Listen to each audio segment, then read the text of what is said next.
ጤና ይስጥልኝ ባለም ዙሪያ ያላችሁ የሐቅና ሳቅ ቤተሰቦች እንደምን አላችሁ? የዕለቱ ወሳኝ መረጃ አሁን ጀመረ። አዳዲስና ወቅታዊ መረጃዎችን ይዤ ቀርብ ያለሁ። በቅድሚያም ርዕሶቹን አስደምጣችኋለሁ። አብራችሁን ቆዩ። የጽንፈኛውን ልቅምቃሚ የመጨረሱ ተግባር ተጠናክሮ መቀጠል አለበት ሲሉ ሌተና ጀነራል መሐመድ ተሰማ ገለጹ። ብሔራዊ ባንክ ሸቀጦችን ከውጭ ለማስገባት የሚከፈለው ቅድመ ክፍያ መጠን ወደ $50,000 ከፍ እንዲል አደረገ። ህወሓት ፖለቲካዊ እንቅስቃሴ ማድረጉን ቀጥሏል። የአሜሪካው አምባሳደር ኤቭሪንግ ማሲንጋ ትላንት ወደ ትግራይ አቅንተው ከህወሓት ሊቀመንበር ደብረጽዮንና ከሌሎች አመራሮች ጋር መከሩ። ህወሓት ሁለት አንጃዎች በየፊናቸው ከፌዴራል መንግስትና ከኤርትራ መንግስት ጋር ለመተባበር እየጣሩ መሆናቸውን የትግራይ ነጻነት ፓርቲ ተቃወመ። ኢትዮጵያ በዓመት 20 ሚሊዮን ሜትሪክ ቶን ሲሚንቶ ማምረት ጀመረች። ዛሬ የምነግራችሁ ነገር እስከዛሬ ከነገርኳችሁ በሙሉ በጣም ይለያል። ይህ ቦታ አዲስ ላይፍ አፓርትመንት ይባላል። አፍሪካ ህብረት አካባቢ ይገኛል። ጥንቅቅ ብሎ ተሰርቶ ነዋሪዎች ከተረከቡት ድፍን 1 ዓመት ሞላው።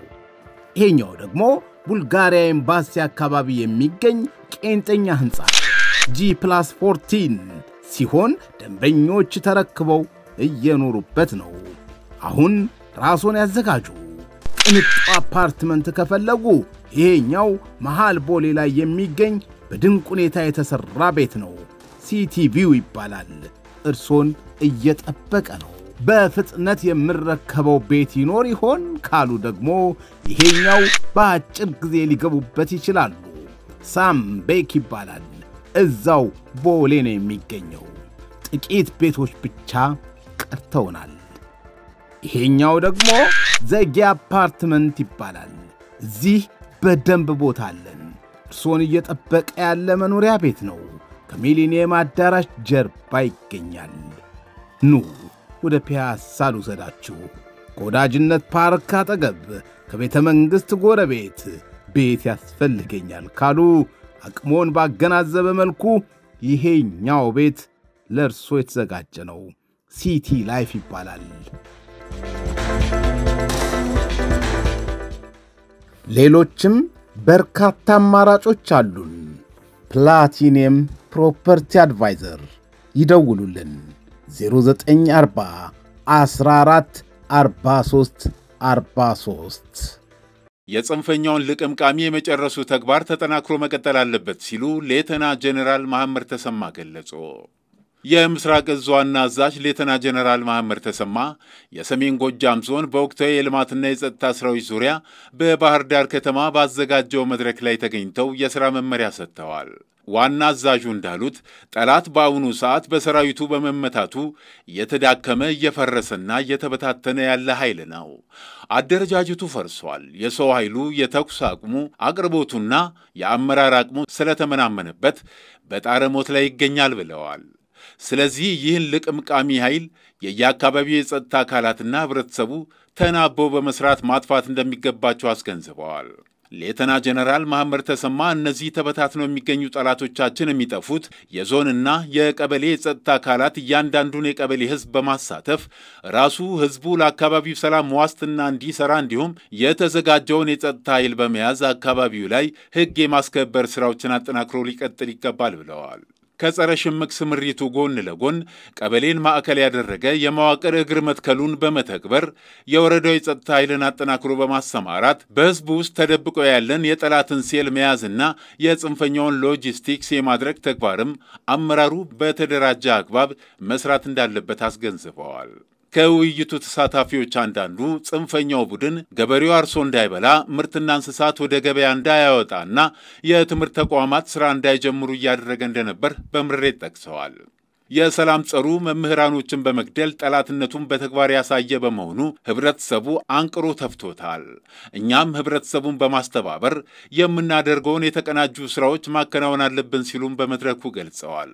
ውይይቱን የመሩት በአማራ ክልል ርዕሰ መስተዳድር የኢኮኖሚ አማካሪ አቶ ቀለመወርቅ ምህረቴ፣ በቀጣናው የተሰማራው ኮር አዛዥ ብርጋዴር ጀነራል አዲሱ መሐመድና የሰሜን ጎጃም ዞን ዋና አስተዳዳሪ አቶ አሰፋ ጥላውን ሲሆኑ በውይይቱ ላይ የዞኑና የወረዳ የጸጥታ አካላት እንዲሁም የወረዳ አመራሮች ተገኝተዋል። ብሔራዊ ባንክ ሸቀጦችን ከውጭ ለማስገባት የሚከፈለው የቅድመ ክፍያ መጠን ወደ $50,000 ከፍ እንዲል አደረገ። የኢትዮጵያ ብሔራዊ ባንክ የውጭ ምንዛሬ ገበያ ስርዓትን ለማሻሻል ያለመ አዲስ የለውጥ እርምጃዎችን ተግባራዊ ማድረግ ጀምሯል። ይህን ተከትሎ ከተወሰዱ እርምጃዎች ውስጥ ከውጭ ለማስገባት ሊከፈል የሚችለው የቅድመ ክፍያ መጠን ከ5,000 የአሜሪካን ዶላር ወደ $50,000 የአሜሪካ ዶላር ከፍ እንዲል ማድረጉን አስታውቋል። ባለፈው ሐምሌ ወር 2016 ዓ.ም ስራ ላይ የዋለው አዲሱ የውጭ ምንዛሬ አስተዳደር ስርዓት በውጭ ምንዛሬ ገበያና በአገሪቱ የውጭ ክፍያ ሚዛን ላይ ከፍተኛ መሻሻል ማምጣቱን ባንኩ አስታውቋል። የውጭ ምንዛሬ ገበያ ማሻሻያዎችን በተመለከተ ብሔራዊ ባንክ ባወጣው መግለጫ ላይ ለግል ተጓዦች የሚፈቀደው የውጭ ምንዛሬ በጥሬ ገንዘብ ወደ 10,000 የአሜሪካን ዶላር ሲጨምር ለንግድ ሥራ መንገደኞች ደግሞ 15,000 የአሜሪካ ዶላር ደርሷል። በተጨማሪም የውጭ ምንዛሬ የባንክ ሂሳብ ያላቸው ግለሰቦች ከሂሳባቸው በካርድ መጠቀም የሚችሉት የውጭ ምንዛሬ መጠን ከ10 በመቶ ወደ 20 በመቶ ከፍ ብሏል። ከፓርቲነት የተሰረዘው ህወሓት እንቅስቃሴ ማድረጉን እንደቀጠለ ተገለጸ። የህወሓት ሊቀመንበር ዶክተር ደብረጽዮን ገብረ ሚካኤል፣ የህወሓት ጽሕፈት ቤት ኃላፊ ወይዘሮ ፈትለወርቅ ገብረ እግዚአብሔርና የህወሓት ሥራ አስፈጻሚ አባላትና ሊቀመንበር ኮሎኔል ተክላይ ገብረ መድህን ከተፈናቃዮችና ከሽሬ እንደ ሥላሴ ከተማ ነዋሪዎች ጋር ውይይት ማካሄዱን አሳውቀዋል። ምርጫ ቦርድ ህወሓትን ከፓርቲነት የሰረዘ ቢሆንም ህወሓት እንደ ህጋዊ ፓርቲ ፖለቲካዊ እንቅስቃሴ ማድረጉን ቀጥለዋል። ትግራይን ሀገር አድርጎ ለመስራት ትላንት ከሽሬ ከተማ ህዝብ ጋር ሲወያይ መዋሉ ታውቋል። ከፖለቲካ ፓርቲነት የተሰረዘው ህወሓት ትግራይን ሀገር አድርጎ ለመመስረት ትላንት በሽሬ ከተማ ከህዝብ ጋር ውይይት ሲያደርግ መዋሉ ታውቋል። የህዝብ ፍላጎት በወረቀት በተዘጋጀ መጠይቅ እየተሰበሰበ መሆኑን የሰነድ ማስረጃዎች ይጠቁማሉ። በኢትዮጵያ እውቅና የሌለው ህወሓት ከኤርትራ መንግስት ጋር አጋርነት እየመሰረተ መሆኑ ሲነገር ቆይቷል። ሂደቱም ትግርኛ ተናጋሪ ህዝቦችን በአንድ አድርጎ ሀገር የመመስረት ምክክር እንዳለ መረጃዎች ጠቁመዋል። የአሜሪካው አምባሳደር ኤርቪን ማሲንጋ ትላንት ወደ ትግራይ አቅንተው ከህወሓት አመራሮች ጋር ምክክር አደረጉ። የአሜሪካው አምባሳደር ኤርቪን ማሲንጋ ትላንት ወደ ትግራይ አቅንተው ከህወሓት ሊቀመንበር ደብረጽዮን ገብረ ሚካኤል፣ ከጊዜ አስተዳደሩ ምክትል ፕሬዝዳንት አማኑኤል አሰፋና ከጸጥታ ኃይሎች ከፍተኛ አዛዦች ጋር በጸጥታ፣ ፖለቲካዊ፣ በሰብአዊ ጉዳዮች፣ በፕሪቶሪያው የግጭት ማቆም ስምምነት አተገባበርና በቀጣናዊ ጉዳዮች ዙሪያ ተወያይተዋል። አምባሳደሩ የሽሬውን የተፈናቃዮች መጠለያ የጎበኙ ሲሆን ለተፈናቃዮች እርዳታ መስጠት ዘላቂ መፍትሄ ሊሆን እንደማይችልና መፍትሄው ተፈናቃዮችን ወደ ቀያቸው መመለስ እንደሆነ መናገራቸውን የክልሉ የዜና ምንጮች ዘግበዋል። አምባሳደሩ ተፈናቃዮቹ ወደ ቀያቸው ተመልሰው ለመስራት ፍላጎት እንዳላቸው ከተፈናቃዮቹ ጋር ካደረጉት ውይይት ተረድቻለሁ ሲል መረጃው ያመለክታል። የህወሓት ሁለት አንጃዎች በየፊናቸው ከፌዴራል መንግስትና ከኤርትራ መንግስት ጋር ለመተባበር እየጣሩ መሆናቸውን የትግራይ ነጻነት ፓርቲ ተቃወመ። የትግራይ ነጻነት ፓርቲ ሊቀመንበር ዶክተር ደጀን መዝገበ በሰጡት ጋዜጣዊ መግለጫ ሁለቱ የህወሓት አንጃዎች አንዳቸው ከአዲስ አበባ ሌላቸው ከአስመራ ጋር ለመወዳጀት እየጣሩ ነው ብለዋል። በዚህም ሂደት ትግራይን ወደ ከፋ ችግር እየመሩ ነው ሲሉ ሞክሰዋል። የትግራይ ነጻነት ፓርቲ መሪዎች እንዳሉት ሁለቱ አንጃዎች ከአዲስ አበባና ከአስመራ ጋር ለመስራት በየፊናቸው የሚያደርጉት ተቃራኒ ጥረት አደገኛ ነው። የፌዴራል መንግስት የፕሪቶሪያውን ስምምነት ሙሉ በሙሉ ተግባራዊ እንዲያደርግም ጠይቀዋል።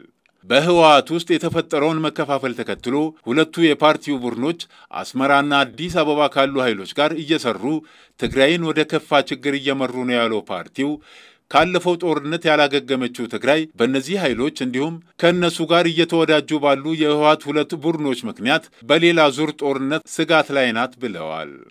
ኢትዮጵያና ኤርትራ በገቡበት ውጥረት ዙሪያ የትግራይ የፖለቲካ ኃይሎች ገለልተኛ መሆን አለባቸው ብሎ እንደሚያምን ያስታወቀው ፓርቲው የኢትዮጵያ ሕግ አውጪ ተቋምን ጨምሮ በአጠቃላይ በፌዴሬሽኑ ውክልና የላትም፣ ኤርትራ ደግሞ ሌላ ሀገር ናት ሲሉ ገለልተኛ አቋም መያዝ ለሚለው ሙግት እንደ ምክንያት አቅርበዋል። በህወሓት ከፖለቲካ ፓርቲነት መሰረዝ ዙሪያ አስተያየታቸውን የሰጡት የትግራይ ነጻነት ፓርቲ ሊቀመንበር ዶክተር ደጀን መዝገበ የህወሓት መሰረዝ የሚያፈርሰው የሰላም ስምምነት የለም ብለዋል። ኢትዮጵያ በዓመት 20 ሚሊዮን ሜትሪክ ቶን ሲሚንቶ ማምረት ጀመረች። በኢትዮጵያ ሲሚንቶ የማምረት አቅምን በዓመት ወደ 20 ሚሊዮን ሜትሪክ ቶን ማድረስ መቻሉ ተገለጸ። ፕሬዝዳንት ታዬ አጽቀሥላሴ በድሬዳዋ ከተማ የተገነባውን የፓዮኒር ሲሚንቶ ማኑፋክቸሪንግ ኃላፊነቱ የተወሰነ የግል ማህበር ማስፋፊያ ፕሮጀክት መርቀዋል። ፕሬዝዳንቱ በዚህ ወቅት በኢትዮጵያና በቻይና ባለሀብቶች አጋርነት የተገነባው ፓዮኒር ሲሚንቶ ፋብሪካ ለኢትዮጵያ ኮንስትራክሽን ኢንዱስትሪዎች እድገት ዘርፈ ብዙ ፋይዳ እንዳለው ተናግረዋል። የኢትዮጵያና የዓለም አቀፍ አልሚ ባለሀብቶች አጋርነት የእውቀት ሽግግርና የካፒታል ፍሰትን እንዲሁም ምርታማነትን ማረጋገጥ የሚያስችል ሁኔታ መኖሩን የሚያመለክት ነው ብለዋል። ከዚህ ቀደም የኮንስትራክሽን ዘርፉ የሚያስፈልገውን ግብዓት ለማግኘት ጥልፍልፍ መንገዶችን ይጠይቅ እንደነበርም አንስተዋል። የማዕድን ሚኒስትሩ ኢንጂነር ሀብታሙ ተገኝ በበኩላቸው ባለፉት ጥቂት ዓመታት ለሲሚንቶ ምርት አቅርቦትና ፍላጎት ምላሽ የሚሰጡ እንደ ለሚ ሲሚንቶ አይነት ግዙፍ ፋብሪካዎች ተገንብተው ሥራ መጀመራቸውን ተናግረዋል። በኢትዮጵያ ሲሚንቶ የማምረት አቅምን በዓመት ወደ 20 ሚሊዮን ሜትሪክ ቶን ማድረስ መቻሉንም አመልክተዋል። የተከበራችሁ የሐቅና ሳቅ ሚዲያ ተከታታዮች ለዕለቱ ያዘጋጀናቸው ዋና ዋና መረጃዎች እነዚህን ይመስሉ ነበር። መልካም ጊዜ። መነሻችንም መድረሻችንም ኢትዮጵያ። ዛሬ የምነግራችሁ ነገር እስከ ዛሬ ከነገርኳችሁ በሙሉ በጣም ይለያል። ይህ ቦታ አዲስ ላይፍ አፓርትመንት ይባላል።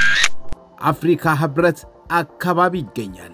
ጥንቅቅ ብሎ ተሰርቶ ነዋሪዎች ከተረከቡት ድፍን 1 ዓመት ሞላው። ይሄኛው ደግሞ ቡልጋሪያ ኤምባሲ አካባቢ የሚገኝ ቄንጠኛ ህንጻ G+14 ሲሆን ደንበኞች ተረክበው እየኖሩበት ነው። አሁን ራስዎን ያዘጋጁ።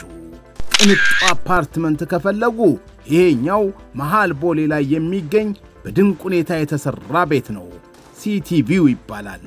እርሶን እየጠበቀ ነው። በፍጥነት የምረከበው ቤት ይኖር ይሆን ካሉ ደግሞ ይሄኛው በአጭር ጊዜ ሊገቡበት ይችላሉ። ሳም ቤክ ይባላል። እዛው ቦሌ ነው የሚገኘው። ጥቂት ቤቶች ብቻ ቀርተውናል። ይሄኛው ደግሞ ዘጌ አፓርትመንት ይባላል። እዚህ በደንብ ቦታ አለን። እርሶን እየጠበቀ ያለ መኖሪያ ቤት ነው። ከሚሊኒየም አዳራሽ ጀርባ ይገኛል። ኑ ወደ ፒያሳ ልውሰዳችሁ። ከወዳጅነት ፓርክ አጠገብ ከቤተ መንግሥት ጎረቤት ቤት ያስፈልገኛል ካሉ አቅሞን ባገናዘበ መልኩ ይሄኛው ቤት ለእርሶ የተዘጋጀ ነው። ሲቲ ላይፍ ይባላል። ሌሎችም በርካታ አማራጮች አሉን። ፕላቲኒየም ፕሮፐርቲ አድቫይዘር